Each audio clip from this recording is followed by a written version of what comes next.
Hola, en esta ocasión les hablaré del cuento Diles que no me maten del autor Juan Rulfo, cuento que viene en el libro El llano en llamas.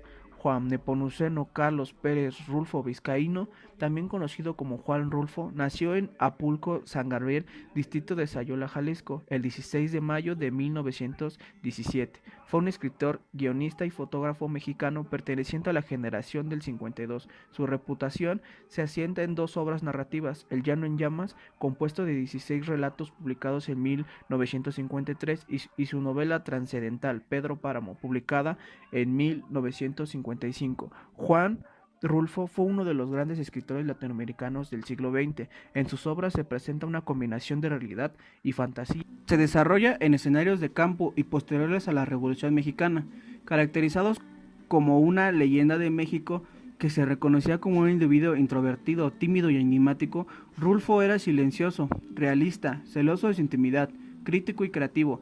Sus historias evidencian los aportes a la literatura hispanoamericana y mundial. En ellas muestra tradiciones cristianas e indígenas, presentado en diversas situaciones socioeconómicas, de pueblos con carencias, faltas de oportunidad, soledad, relación entre la naturaleza y el hombre, formas de composición humana, ejemplos de relaciones entre el hombre y el mundo, realidades concretas y medioambientales.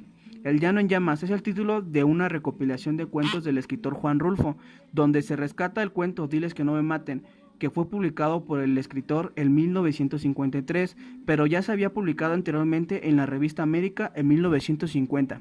Diles que no me maten nos narra la vida del personaje Juvencio Nava, quien asesina a su compadre Don Lupe Terrenos por negarle reiteradamente que su ganado se alimenta en las tierras de la Puerta de Piedra de Don Lupe. Juvencio pasa el resto de su vida después de haber ocurrido el homicidio, creyéndose y esperanzado de que todo había sido saldado y olvidado, muy a pesar de sus recurrentes oídas, ocultándose, vivir de miedos a ser víctima de la muerte, y a pesar de creerse librado a sus años, le parecía sorprendente tener que morir así, una vez arrestado y anunciado su final de manos de un verdugo inesperado, quien resulta ser el hijo de Don Lupe.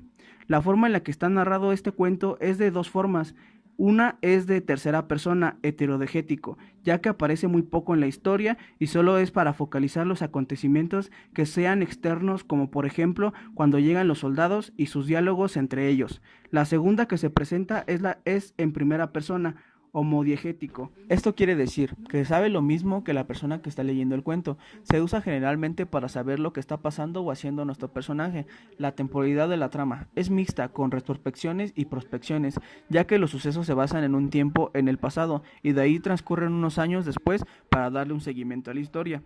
El espacio donde se desarrolla la historia es imaginario, dado que el autor no da una específica razón que sean lugares que existan, pero de igual manera puede entender muchas similitudes a lugares de México, de donde es el autor. Algunos lugares mencionados son Puerta de Piedra, lugar que le pertenece a Don Lupe, Palo de Venado y a Lima. El nivel de la historia es intradigético, ya que es un cuento que está casi completamente narrado en primera persona, porque nos traslada a la mente y a los diálogos de nuestro personaje según el modelo de A.J. Greimas, donde el sujeto sería el protagonista Juvencio, el objeto, la petición y súplica de no matarlo, el oponente, el coronel, el hijo de Don Lupe, quien quiere vengarse por haber matado a su padre.